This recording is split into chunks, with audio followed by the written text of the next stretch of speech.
Jonah, Yo. can you hear me? Yeah, I can. Can you guys hear me okay? Yeah, awesome. We all got our fancy mics, so that's great. Off to a great start. Thanks for taking the time. Of course. Are you guys look at you guys in the studio right now. Yeah. So we Where's the just stew? we're in Dallas right now, downtown Dallas. So and it might be colder here than New York City right now. It is disrespectful outside. It's like 25 degrees outside.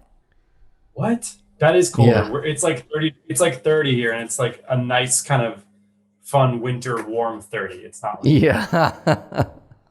Well, it's Yeah, nice. there's like my car was just completely frozen solid, ice on the roads, no one driving over like 30 miles an hour. Yeah, it's not fun. I think it's going to be like 7 degrees or something as the low this weekend, so Yeah. Oh my god. Well, quite blistering. you guys look nice and warm in that little environment there. I love those mics too. Those are like the Shure mics. Yeah, we got the Rogans. So Those are the Rogan ones. Oh, cool. yeah. Is that the so we Rogan got- arm as well? Yeah, Yeah. the Rogan arm. Yep. So overhead lighting. Yeah, we just we got some tape on the walls here. This like kind of soundproofish type tape, and then some of the sound little things on the walls. So Yeah. it's pretty Down hexagon. Absorbers. pretty tight. Yeah. So. Well, I think BRIEONNA was just reading about you in the New York Post. I saw your Instagram post. What is that? They Famous. reached out to us about talking a little bit about like COVID dating and whatnot, and so I probably divulged too much information onto that. Yeah. All press is good press, right? Yeah, of course.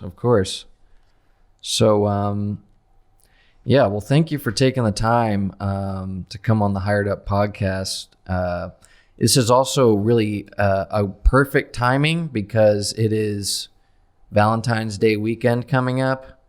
The worst of days for some people, the best of days for others. That's right. Yeah. I personally love Valentine's Day. I'm gonna get so much heat for that, but yeah.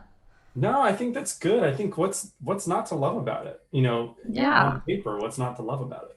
On paper. Yeah, On exactly. paper. Exactly. Exactly. Well, yeah, this is a perfect episode. I appreciate you guys thinking of me to come on. What and yeah, kind of just for my knowledge. I mean, I've done some research, but assume I know nothing. Like, what are you guys all about at HiredUp? And like, just give me the quick pitch. I'm just for my own interest. Yeah. So HiredUp, we are a brand new app company. We actually just released our app a couple weeks ago. And basically, we're trying to transform the whole hiring process and the job seeking process, especially at this time, this COVID era that we're in.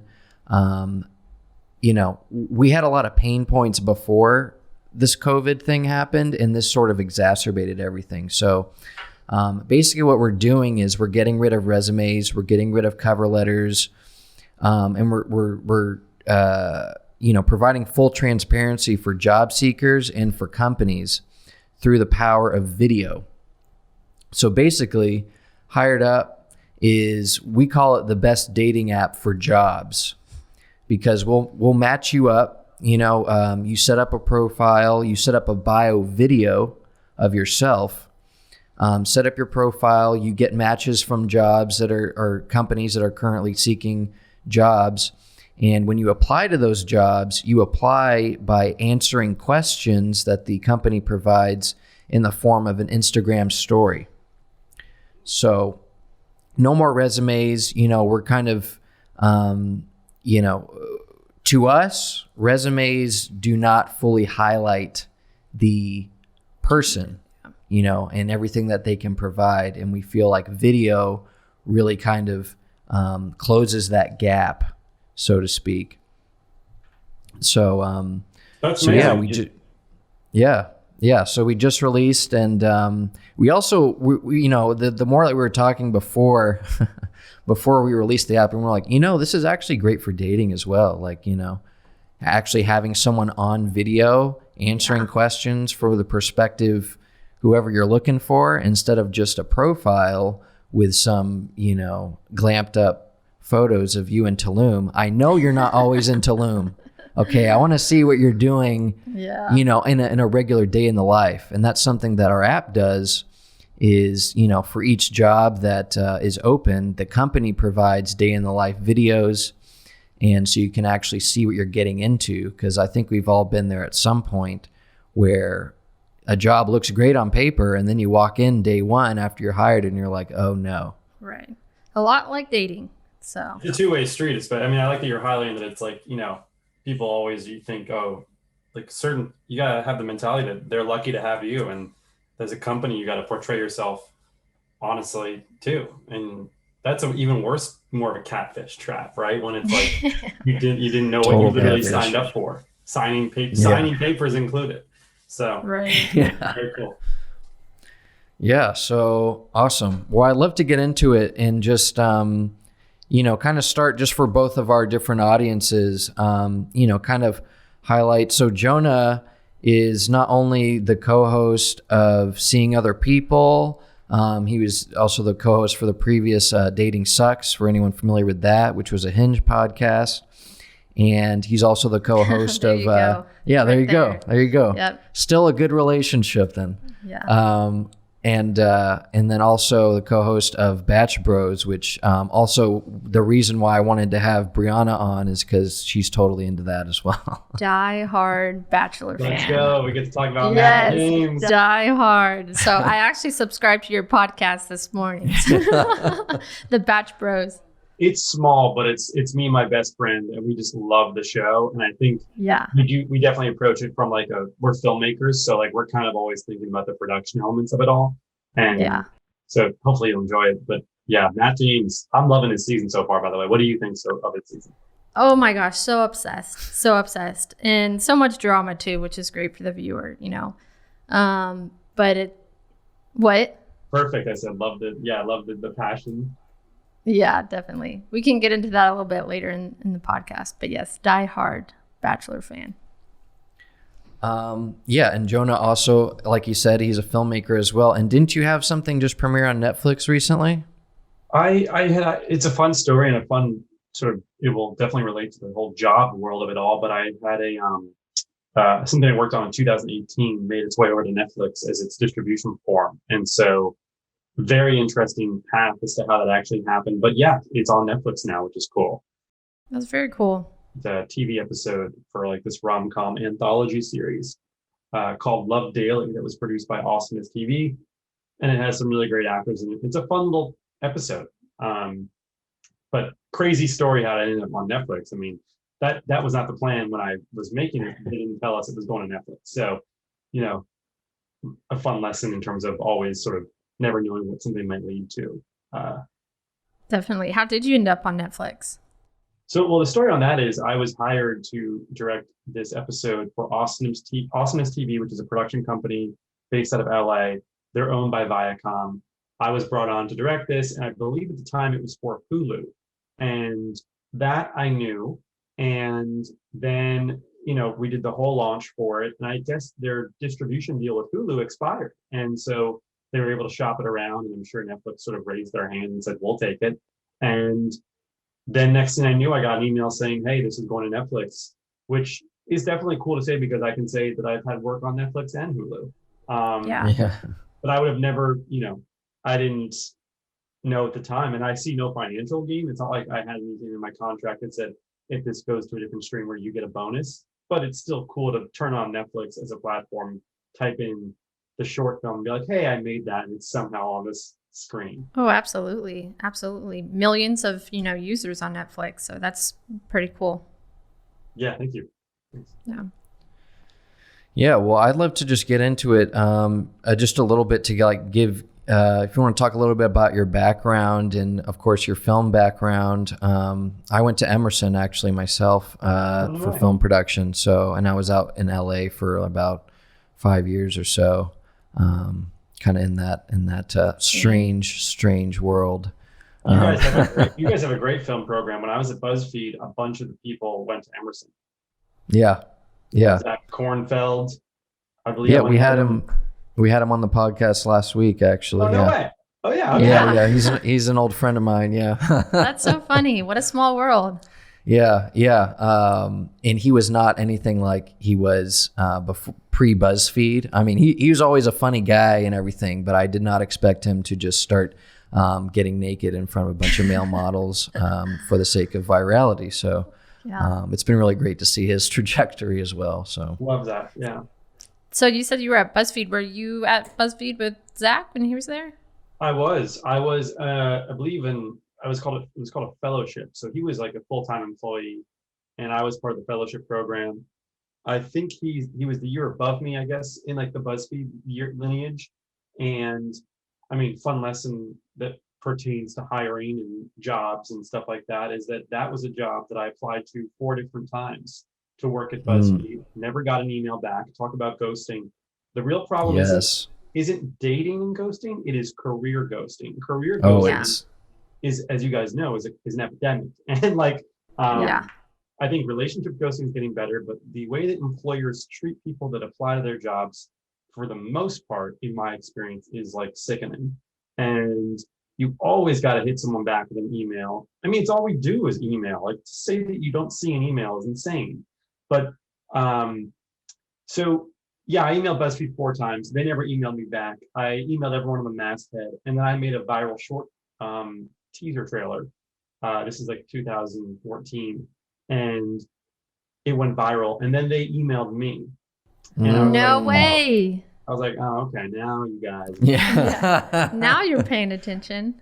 Yeah. Well, so it's something that we talked about before too, is like, before this app came out, we would tell people like, listen, in your email, in your application process or whatever, if you can like put out something that you've already made that applies to that job, as opposed to just the resume and whatever, like, whether it's your portfolio, whether it's literally just a video of you talking about how great you are going to be at this job or whatever, so they can actually see you and see your presence on camera. I think that just separates you from everyone. And so that's a great story to kind of prove like, okay, here's some content that proves I'm worthy of this position. So I love that.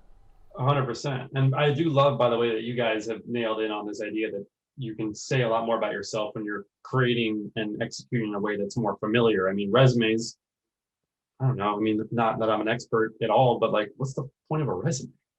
Exactly. That's what we're saying. Yeah. And so like a video, everyone who was applying to BuzzFeed had to make a video, not because they asked you. Well, no, not because they asked you, but because that's what the job is. And as a creative, you're thinking, how do I stand out? Yeah. And at least when I was growing up, my mom was like, I'm super dyslexic. I can barely read, and I could never like write a great essay. But what I could do is go make a little documentary in like high school, or go build a miniature-sized Mayan temple, as opposed to doing the project. Now, is that going to get me the passing grade? Either with flying colors, swimming colors, Right, yeah. Or no, they're going to kick me out of class. So it is a win. It's a win. It's a possible win-lose. But I don't know. I think going the extra mile creatively has always been the mentality I've enjoyed, and I think I'm sure your users are appreciative of. Absolutely, and yeah, we look forward to growing, and sky's the limit, especially this interesting time that we're in. So how did you, so you got into film, if you want to talk a little bit more about that, and then how did you end up, co-hosting a dating podcast? Like, how did that all come about? For sure. So it's all very connected. I feel like my film journey begins with a film that inspired me, called Hook, which is right behind me as a poster. There it is. Oh, yeah. Nice. And to me, I saw that movie and I was like, okay, this is what I have to do with the rest of my life. It was not one of those decisions that was like, oh, you know what? I don't really know what I want to do. Directing seems fun. To me, it's such a stupid decision for a career that you have to be crazy and have wanted it since you were a child. Because passion.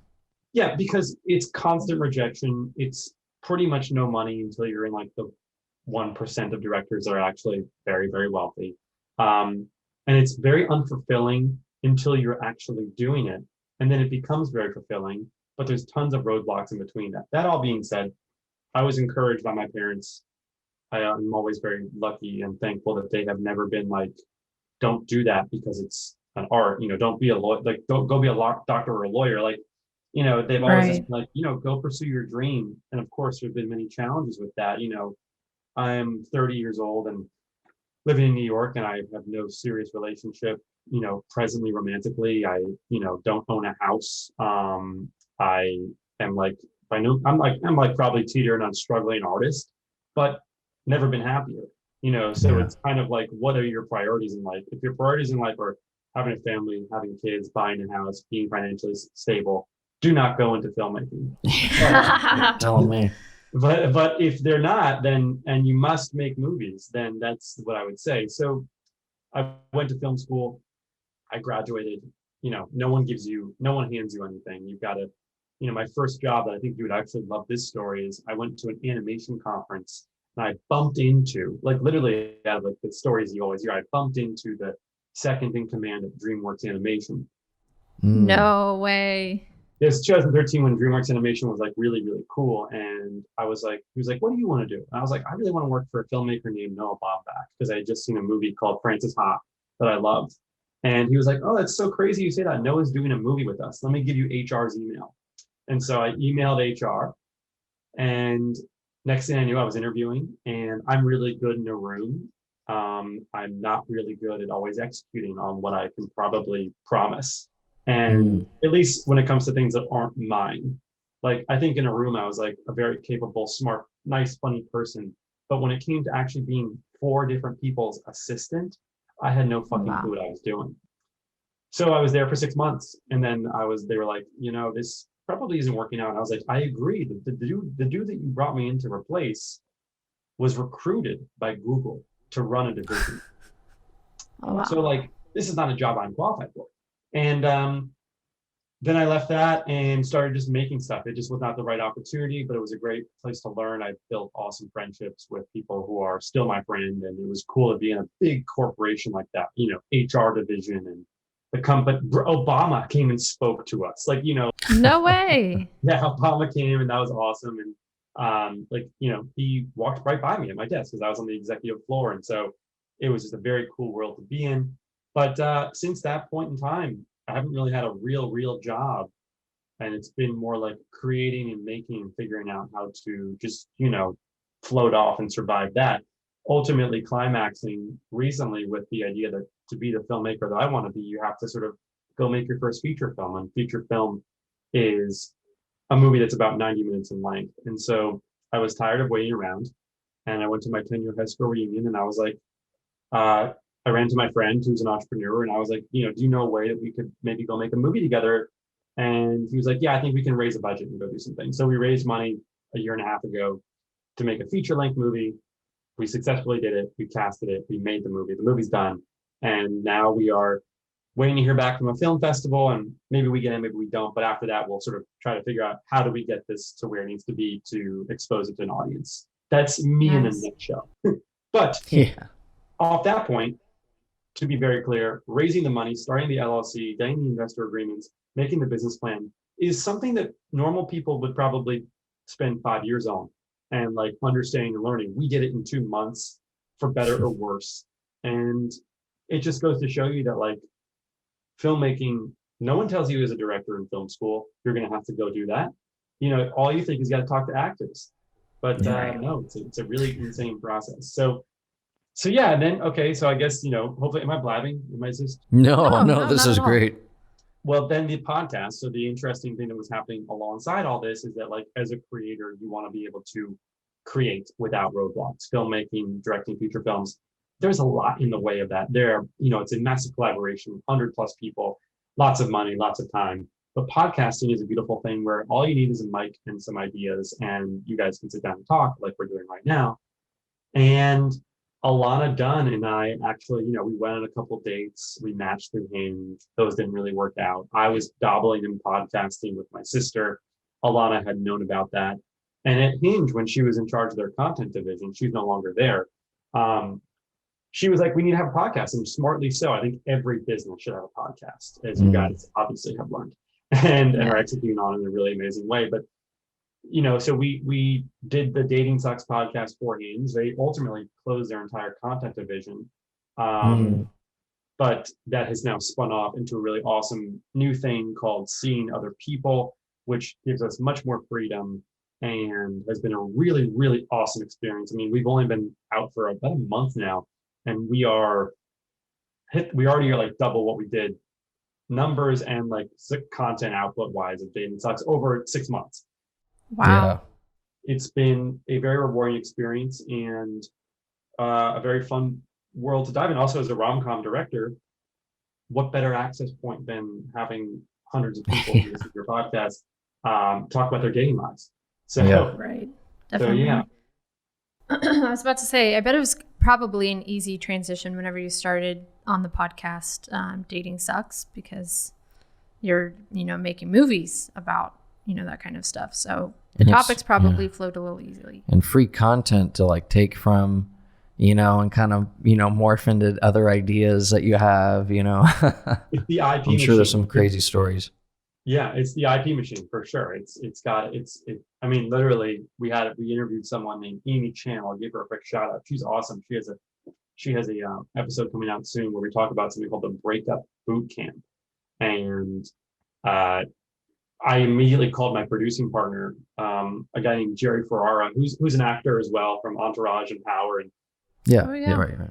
Yeah, he's amazing. And him and I are starting a production company. We're looking for some IP to produce, and we thought it'd be a great idea. Unfortunately, we were a few years too late. Sounds like some other people got involved with her in terms of what they're going to do, but it was an opportunity of like, oh, great, we had a guest on who had something that could delve into the personal other career that I operate, which is a filmmaker, and it's just great synergy. It's great synergy. Podcasts introduce you to so many different people. I'm sure all of us will figure out a way to work together somehow beyond doing the show. So yeah.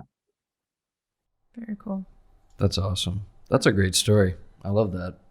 And yeah, I think podcasting in general is exploding now more than ever. And also people really crave like nuanced conversations and authenticity and everything. I think that's why something like Clubhouse right now is exploding with this like kind of audio only format, even though we are taking video of this, but just that long form conversational content and raw and unfiltered, and with Clubhouse as well, like you don't have to constantly have a curated feed and everything. It's like, okay, you just have your are you on Clubhouse right now? Well, I was just going to ask you, I've done one Clubhouse. I'm set to do another one on next Wednesday. So my second one. Are you guys on Clubhouse? And what's your experience been with it so far? Like, what do you think it is, and is it going to be? Yeah. So BRIEONNA invited me, so that's how I got my invite. I've deleted my app 3 times now. I haven't like truly dived into it too much. It's kind of like whenever Instagram came around, everyone's just kind of like, oh, that'll never work, and of course it exploded, and everyone uses Instagram. Yeah, but I promised myself, okay, I want to be the next Charli D'Amelio. Okay, with what she did with TikTok. It's like, no offense to Charli, I mean, but she's not. It's not like she's like the greatest dancer or anything in the world. She just hit it at the exact right time and was able to explode, just like the what's that guy's dog face, Oh yeah. Yeah. I mean, just like you never know, it's gonna hit right then. But I've just been seeing this trajectory with audio only and podcasts and everything because I'm a huge podcast listener myself, and so I see Clubhouse as being kind of like a more bringing social media to podcasts. So I'm still figuring out how to use it simultaneously while doing a podcast and how that might work. because you do have to let people know that you are recording it because it's supposed to be kind of a live chat.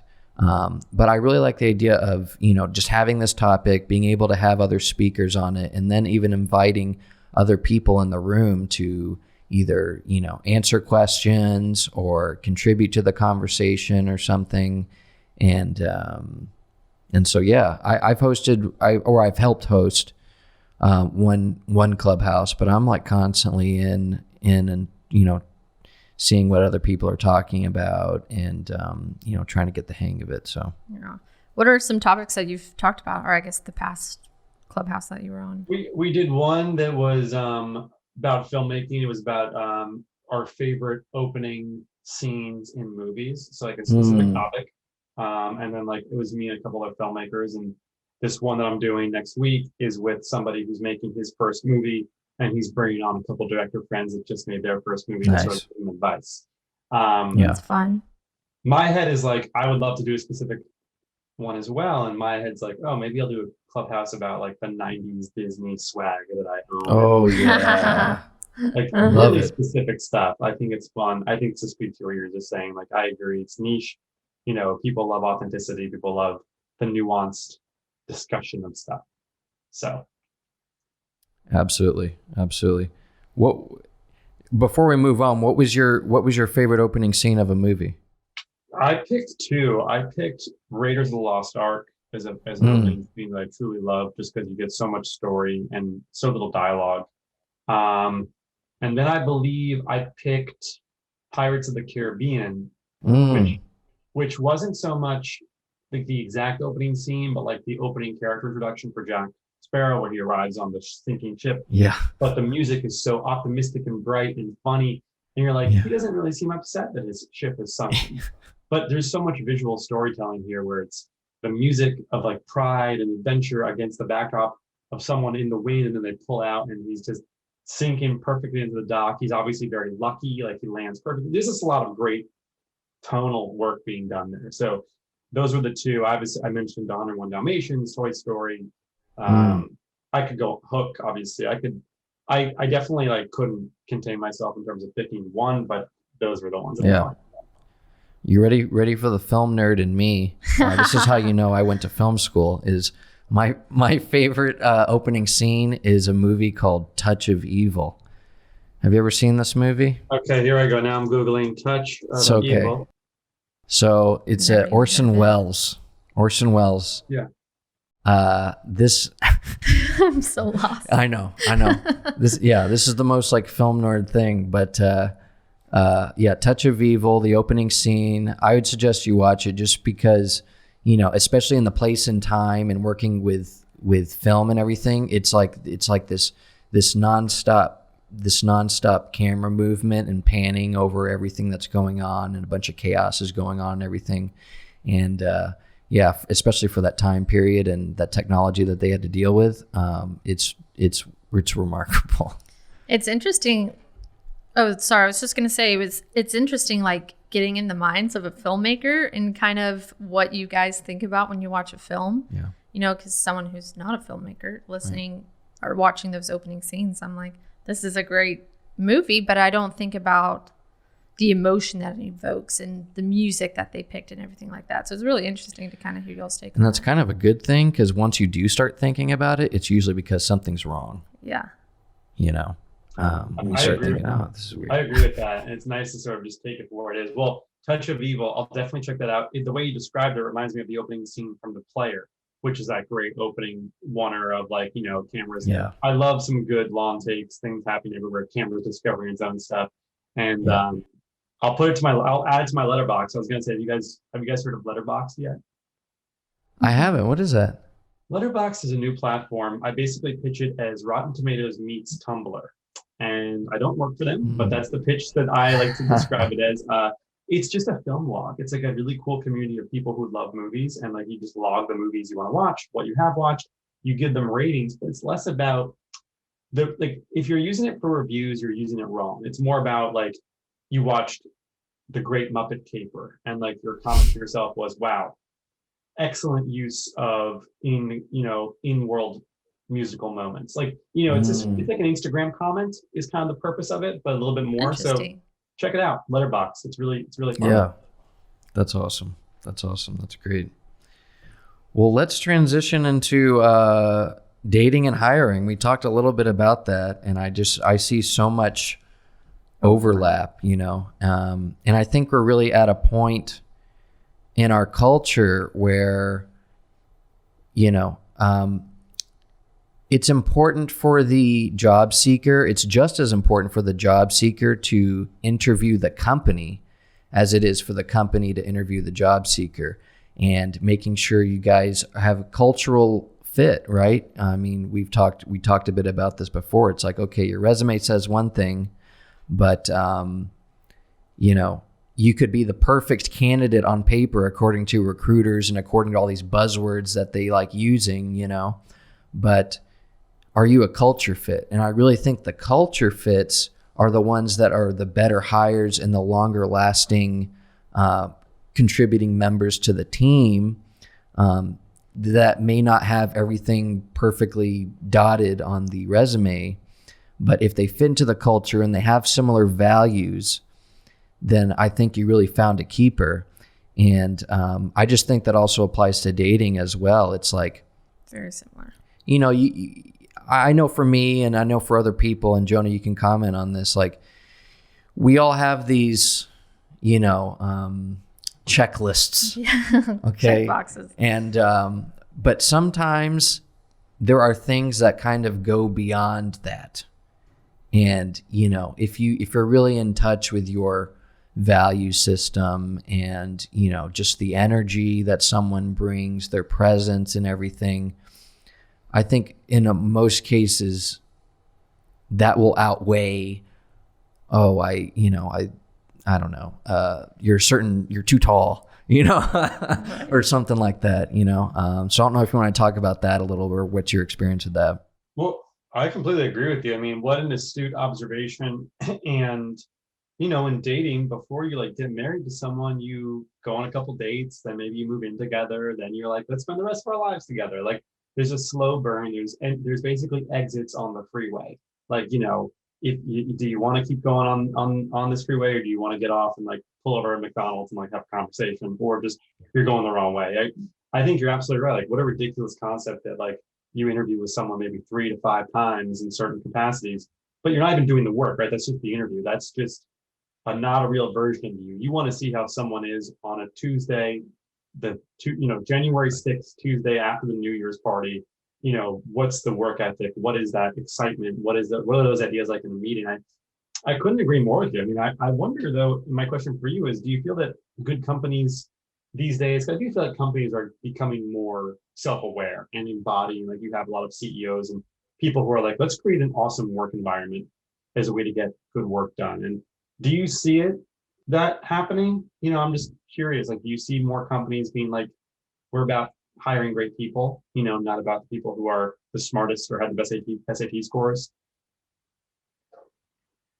Do you want to go? Yeah, I mean, I don't know. I feel like more companies are kind of jumping on board with this, especially 2020. People are paying more attention to the types of work weeks that we have, paying more attention to their company culture, just with everything that kind of went on in 2020. But I still think there's, kind of some lag for some companies. Fortunately, I feel like HiredUp values that, but... Well, I think a lot of the problem too, in my point of view, is recruiters. Yeah. I think, no offense to any recruiters listening out there, but I don't think having a middleman that's just focused on buzzwords and everything and treating you like a number. And I don't know about you guys, but reaching out and having a conversation with recruiters is almost non-existent. And they will ghost. They're the premier ghosters. Yeah. They're the worst. Okay. Looking for that email 3 weeks later, I'm like, okay, I guess I didn't get it, But I do see more companies, and of course, especially the bigger companies, tech companies, companies like Google and stuff, are really on the forefront of all this as far as just providing, and especially because if you're working for Google, they expect you to basically be working all the time. Yeah. So Live I on think the campus. company culture and making sure you're comfortable and everything is super high on their list. But I really do think more and more people are seeing the problems in hiring and seeing that, hey, we're spending most of our time together, you know? Might as well like each other. You might know, as well while you're like here. each other, you know, or else and for companies, I think it really is beneficial for them because on one hand, they may want the perfect fit, but they're not the culture fit. But in the end, they're going to be wasting their own time and more importantly, their own money investing into somebody who's just not fit for the job. So I think people are kind of recognizing more and more that, you know, not only are these hires going to be longer lasting, but it's going to save us a lot of money and less turnover if we really get that culture fit correct and figure out what our culture even is. Yeah. Than just kind of winging it and just, you know, being this constant rollover of people and everything. I think that really hurts them in the long run. It hurts their revenue. It hurts, you know, their bottom line. And once you hurt someone's bottom line, I think is when they start paying more attention. Right. They notice something on the spreadsheet that's changed. They're like, oh, this is our fault. Yeah. Yeah. And especially when so many people are, you know, working from home and they don't have that face-to-face interaction, I think company culture becomes even more important because you have a higher level of trust in these people to be getting their work done on a timely basis, however they choose to spend that time.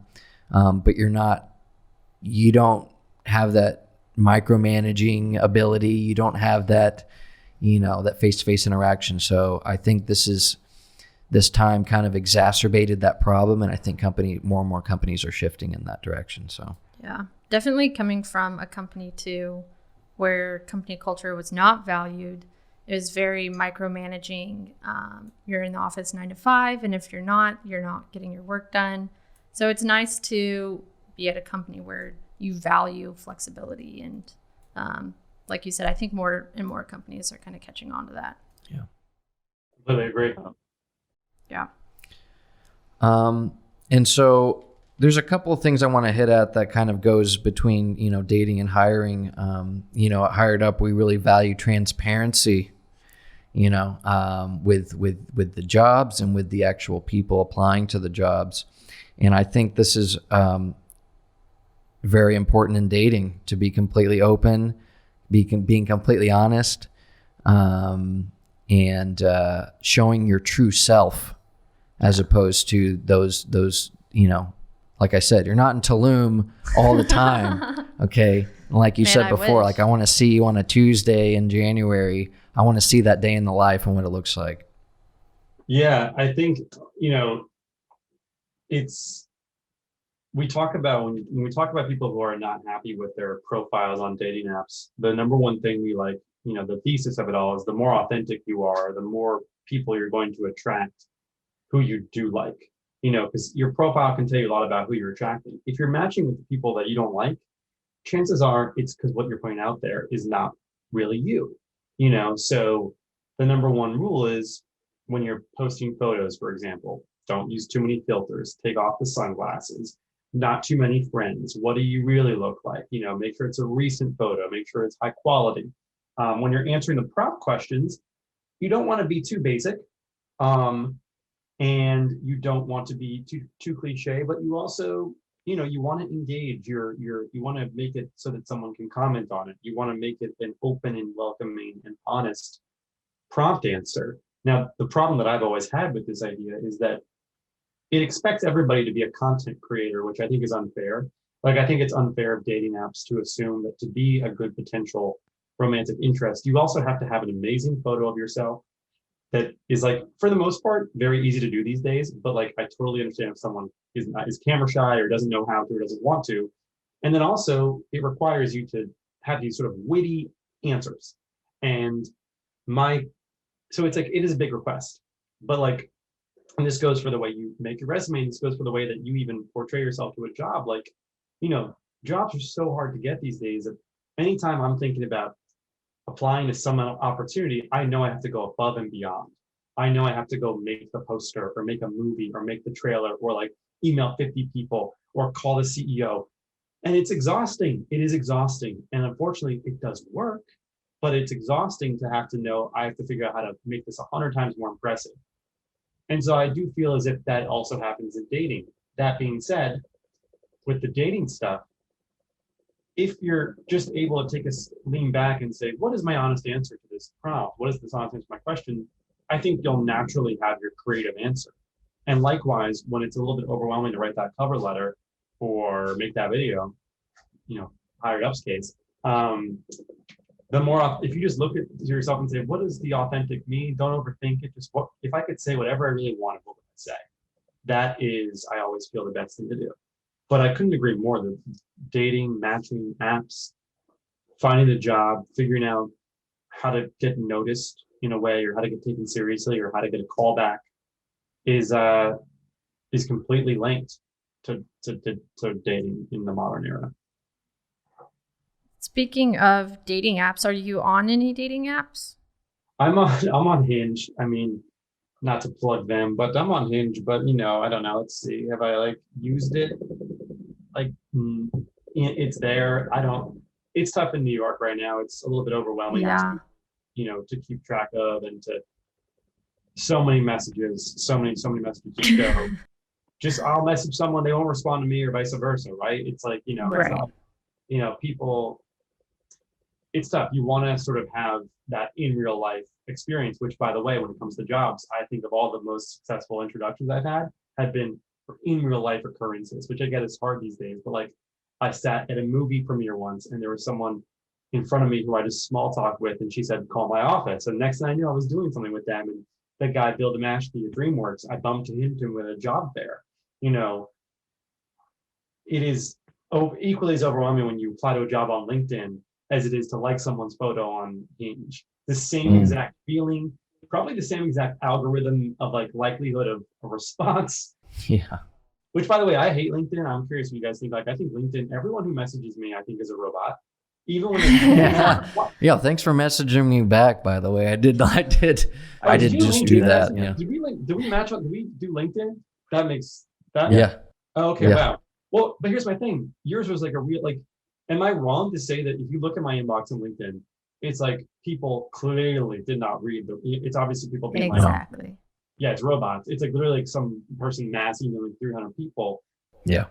Does LinkedIn culture exist in a healthy way, or am I just on the opposite end of it, where it's because I don't use LinkedIn for my field, because I don't think filmmakers might use LinkedIn. Is LinkedIn taken seriously and used properly, or is it for the most part just a wash?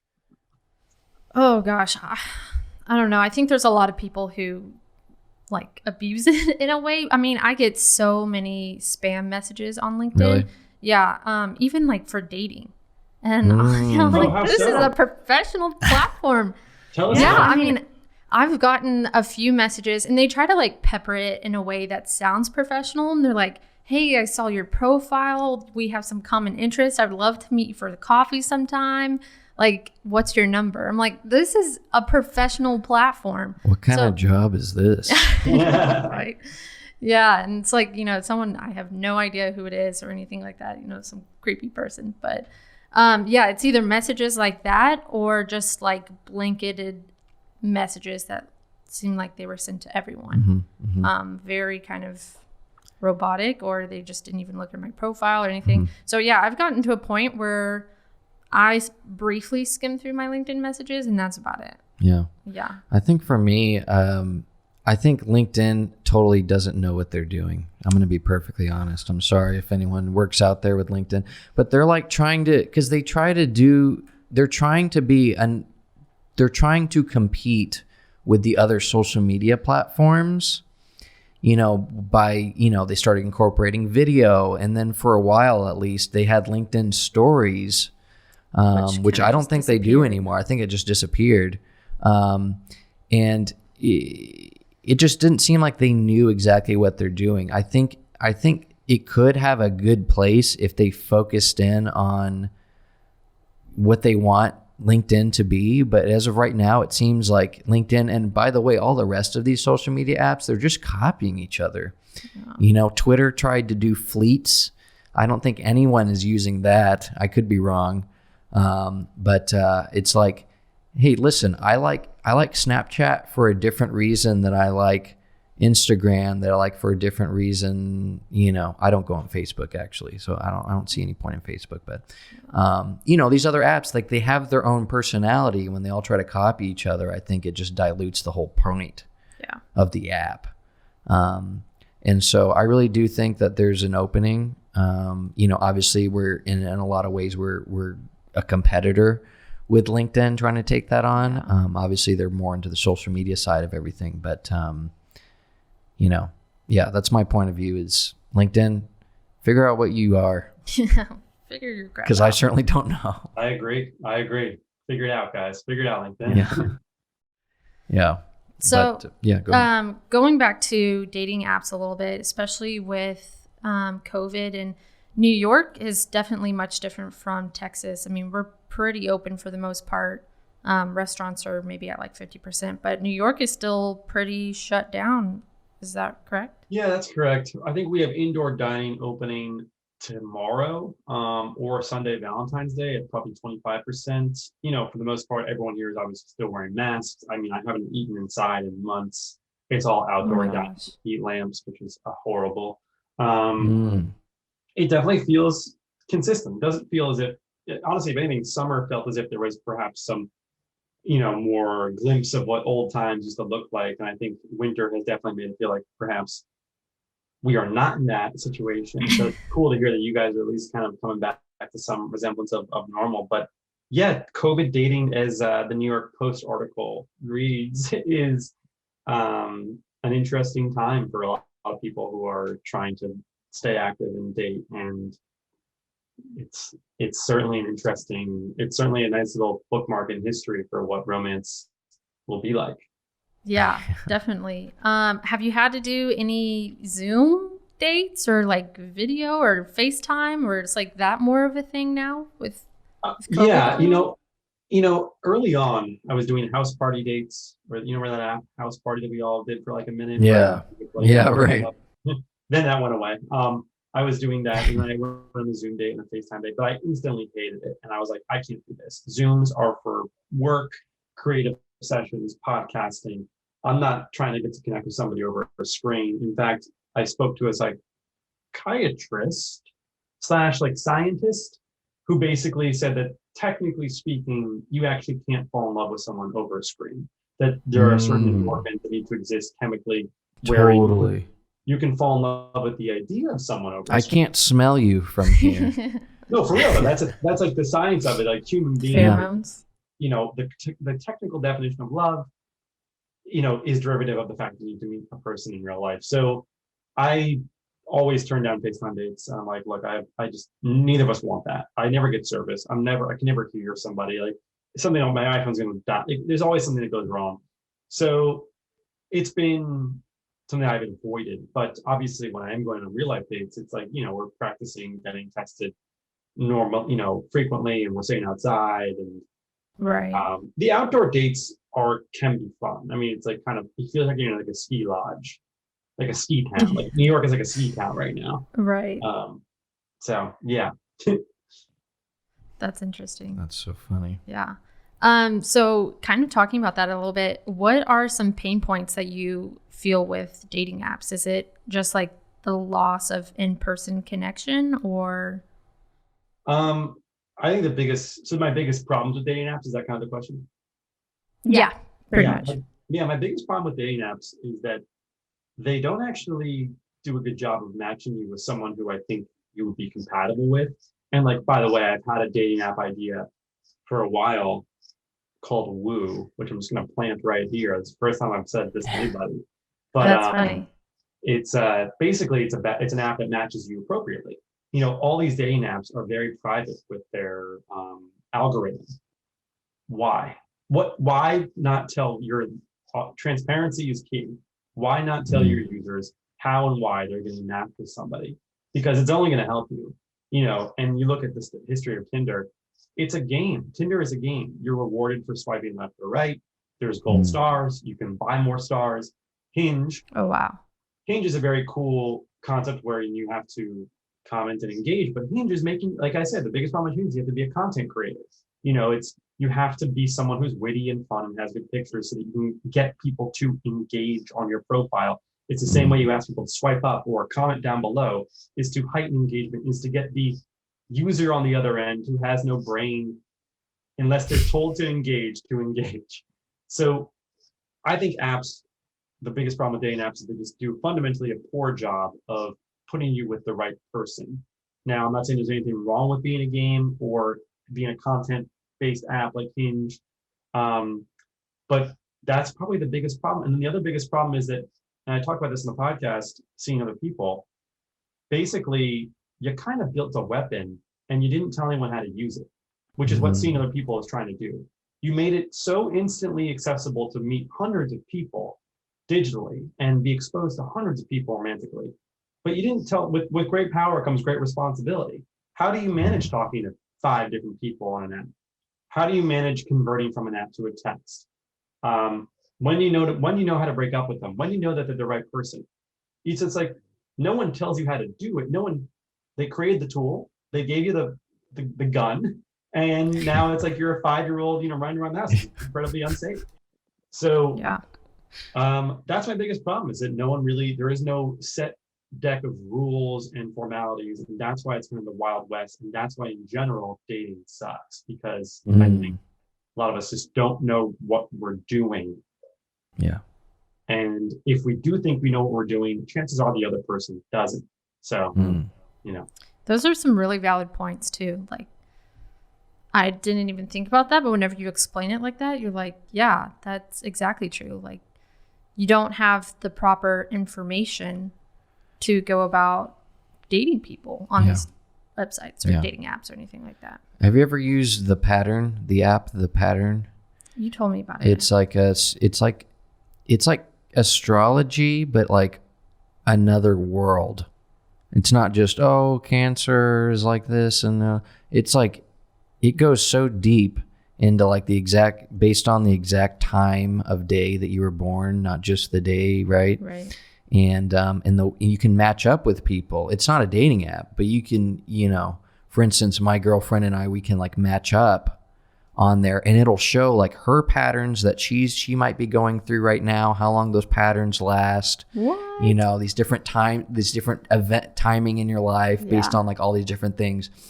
I think it's fascinating, and of course, I take this stuff with a grain of salt. Right. I'm not just like, okay, Mercury's in retrograde, I guess I'll stay at home and not be, bunker interactive. Down. Yeah, bunker down. But it's really interesting, and I think there could be some aspects there that could be into a dating app without it being fully, Miss Cleo's dating app sort of thing. But I do think some of the deeper stuff is important, and is important like for the algorithms and stuff, and just like, you may have tendencies to be like this, and they may have tendencies to be like this, and maybe you guys balance each other out in some ways, and it also just gives you more to talk about too on like a date or something, That's very true. So that would be my, putting that out there for anyone creating a dating app. Manifest it. Yeah. Whenever I was on dating apps, I was only on Bumble. I think that's the only one I really used. Yeah. But my biggest problem is I would be talking to someone for a week. Oh yeah, you talked about this. Yeah, or however long it would be. We would finally find time to meet up in person, and then I would meet them in person and instantly knew like this isn't gonna work. Like, because I'm such an in-person person. Like, I need, human connection. I need to talk to you, see how you move, smell you. So I need to smell you. Yeah. They say 90% of communication comes from nonverbal. Yeah. Totally. So. Yeah. But yeah, that was my biggest frustration, is that, I would show up, I'd be talking to someone for a month at a time, and then I would show up and instantly I just knew like it just wasn't a great match. How did you know instantly? And why did this keep happening? Do you think? Well, that's a great question. I don't know. Maybe I was over text like everything seemed fine. It was like really flirty and fun, and they would kind of talk like how I talked, or, find a lot of commonalities, but I don't know. I feel like for me, at least, half the battle is just kind of that in person, how you move, how you talk, how you carry yourself. Totally. Yeah. There's something deeper happening there. I don't know. It maybe not for this podcast, but maybe we'll do something on seeing other people. We can figure out what's going on. There you go. Okay. Yeah, totally. Yeah, that's great. And I think, again, going not to plug our app all the time, but Please. I think that's a great thing about our app is, like it's just like the same thing. It's like, okay, you have a resume. Okay, you're good at maybe you answered the application questions. Maybe you have a paragraph or a cover letter that's really nice, but you come in for the interview and you look like you could be a serial killer. Like, this isn't going to work out, So, with our app, we get to, you get to actually answer these questions on video where you can see, you can't smell, but you can, see the person and how they move, how they gesticulate, how they interact, how they carry themselves a lot better. So same with job interviews too. Like, I would always say if I could just get in the room with someone, then I could show who I really am because, I can, show my personality and how I talk and, just kind of things like that. I tell someone and I hate certain job interview questions. And this kind of goes for dating. And I'd love to ask you, what's the worst question you've ever had asked you on a first date? Because there's two things. One is for a job. What is your greatest weakness? Okay. I hate that question because you're just asking me to say something that's like not necessarily a weakness. It's more of like a strength, but I have to classify it as a weakness. Like, oh, I'm a perfectionist, or oh, I work too hard. I care too much. It's not a transparent answer. Yeah. Yeah. And the other one is, the other pain point I have is when someone's like, or a job is like, they don't tell you the salary right in the beginning. They don't tell you the salary and you have to find out by like the second or third interview or something when you're already close. To me, as far as dating, that's like not knowing someone's sexual preference. I'm like, okay, so this is great. I'm out to date with this girl. Turns out she likes girls. I'm like, okay, well, this is great. You're cool and all, but this isn't really going to work out at all because we are totally on two different levels here. Yeah. It also reminds me of not necessarily being on the same page. Like, I'm not looking for something serious or I'm looking for a long-term relationship, although I think your analogy is probably more accurate. But same kind of level of like, what are you going to be upfront about? And I've always wondered why jobs don't tell you how much you're getting paid upfront. Come on. Like, you were on the other side of this conversation many times. But for on your dating question, I've actually never been asked. I've never really had a horrible date because I think as a podcast host, we all have a good skill set of we can talk to a brick wall and sort of make that interesting. So it's always been like a learning experience that I'm dealing with, no matter what date I've been on. I think that it's such a funny point you bring up about like, what is your biggest weakness? And yeah, you have to like basically hotwire your biggest strength into somehow being a weakness. I completely agree. I think a lot of people, I don't know, I just think what you guys are doing with HiredUp is super special and just very, very needed, so I'm just a fan of this thing. Thanks, man. The way you guys are Thank talking you. about it. Yeah. Awesome. Well, this has been a fantastic conversation. I don't know if you guys kind of want to get into some Bachelor drama. Yeah, Bach Bros. Since you are the co-host of that podcast. Yeah. So you talked about it a little bit. I need to go back and listen to some of yours. So what all do you guys cover on Bach Bros? Is it just strictly from like the producer standpoint? Like, and if so, what do you think about the producers? Yeah. Well, Bach Bros is birthed out of the idea that there's a lot of Bachelor podcasts out there, obviously, and that can be a little bit competitive and daunting. And there's a metaphor here for how to build a resume and how to get a job too. But like, basically, we were like, what are we? We're two dudes who like The Bachelor a lot.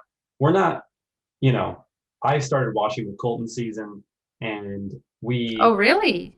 Yeah. Okay. I'm a Bachelor fan, and we just have a fun sort of. We're very, very good friends, so it's not like we're really two posts were just kind of just riffing the entire time. So I think people are the listeners we have really do like data. They're sort of just sitting into a conversation, that it's clean, it's raw, it's not like it's produced.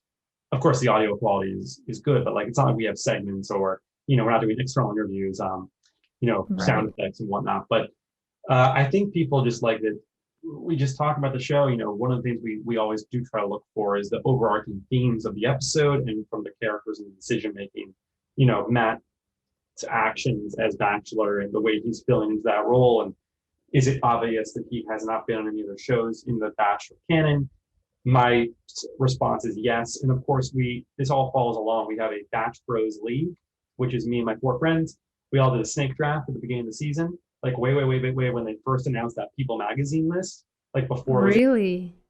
Yeah, and you all draft 8 players. You go around and we do snake drafts. And so we've done this now for 2 years, I guess, 2 years since Golden season. And we bet money. And so it's kind of fun for our listeners to follow along. Right now, my team is doing incredibly well. I'm going to be sweeping the fantasy suite. My top 3 picks were Rachel, Brie, and Michelle. So okay. So I'm like terrible. I get a lot of flack for this, but on episode 1, I always look up who the winner is. So I don't know who the winner is. So it's make sure. I won't spoil anything. Definitely not. But do you enjoy? Let me ask you a question. I've always I'm always fascinated by the idea. If the ending, I imagine it's still just as fun to see the process. It is. For me, I feel like I can pay attention more to that love story. I can see the little looks that they give each other. I can tune into that more. And I'm like, okay, I see it. It's more enjoyable for me. I kind of do that with movies too. Like I want to know the ending. So that way I know I'm going to enjoy my time through this movie. But yeah, I feel like personally, I enjoy the show much better finding out who the winner is. My fiance absolutely hates that I do that. He doesn't even watch the show. Well, it's like when Harry Met Sally, he reads the end of books first. He wants to know how they end. Yeah. He finishes them. In your case, different, obviously, but I do totally get the idea that how it ends, but it's so fun to see how it's going to get there. They're going to end up together, but I mean, they're not even featuring her in episode 4. So what must happen? Exactly. Well, and there's always that little kind of, it may not end like that because it's all kind of based on, rumors and reality Steve and kind of what he posts and stuff like that. So I think the last 1 or 2, he was kind of off too. So it may not. So there's still that kind of mystery there. I saw that you had, I think it was Chris Harrison on your podcast, or did he just do an introduction? He does our intro. He does our intro and outro. So no way. Little known fact. What really happened there that stays on this podcast is that we got a cameo from him for my friend's birthday, and it's a minute long cameo. Be like, hey Jeremy, happy birthday. I hope it's a good one. I also heard you have a podcast called the Bach Bros. I heard it's awesome. Thanks so much. So it's like a 1 minute long spiel. I took that spiel and I recut the different lines of dialogue so that he says, hey everybody, it's Chris Harrison. Welcome you to cut the Bach Bros. Heard so much about this. So basically it's very Frankenstein, but it sounds like he's doing it. That is genius. That is so genius. I don't know if you know, but Chris Harrison's actually from Argyle, Texas. Is that true? Yeah. He's from Texas. His son goes to TCU. Oh, really? Texas Christian University. Yeah. So I'm always hoping that one day maybe I'll just run into him somewhere. Jeez. Because did his son just start going there? Because wasn't he doing the college tour, I believe, when they were doing the last season? Yeah, on Claire/Tasha's season or whatever, he left and JoJo came in to fill in for his position. Whenever he left, he was signing his son up for college or moving him into his dorm. I know. Yeah, definitely. Well, so let's talk Bachelor from now on. Yeah, I could go on for days and days, but I'll have to listen to your podcast now. It'll be really interesting. Yeah, that's great. Yeah. So I would love to wrap up with one more question for you, Jonah. Based on everything we've talked about today with dating, with hiring, in the pain points that we all have, the struggles that we all have with both, What are some recommendations that you can give for listeners out there, just as far as getting that perfect job, getting that perfect, date? What would be your tips based on everything you've learned so far in your journey? What a great question. And now I have to go listen to all your listeners who's answered that question, but all your previous guests. But I think the number one thing that I've learned when I at least talk to people about filmmaking stuff and romantic stuff is that I think I always ask them well, what do you want? What is the imagery? If you could wake up tomorrow and you have exactly what you want, what does that look like? And they'll usually give me an answer that's very vague and broad. And I'm no, that's not what I mean. I mean specifically. For me, for example, I'm on set directing a Pirates of the Caribbean movie. And if that ever happens, I can look to my left, I can look to my right and say, I've made it. I no longer need to hunger after this, idealized version of what I've always wanted is. And that's probably, I don't know if I'm ever going to do Pirates, but doing a Disney movie is something that I think is certainly I'm working towards and I believe in myself to do. So I will be very happy. And romantically, I want someone who it just feels effortless and we just have that connection. It's we support each other creatively and we communicate properly, and she lives in Brooklyn and wears overalls and is from the East Coast and all that shit. But I think it's really important to just know specifically what it is that you want. And then when you have that specific answer, what is it going to take to get there? And just write that down. You want to work at Google in their behavioral analytics department. Okay. That's a great image. That's a great thing to go strive for. First, do you know anyone who works at Google? Let's see if we can reach out to them and tell them exactly what you want. So I think it's a combination of know exactly what it is that you want to achieve and to get to. And then don't be afraid to ask people to help you get it. I think a lot of people are oh, it's a favor. I don't want to ask a favor. And I always say to people, because I do have favors that I've been granted, but I'm always my Rolodex is open. I'll send you an image of my Google Sheet where I keep every meeting I have. If anyone on that list is of help to you, I will make the intro, or I will ask them if I can make the intro. They might not say yes, but I will do it. And for future things, if you ever need anything, don't small talk me with an email or call me or sauce me up. Just straight up fucking ask. And I will probably say, if I can help, I will.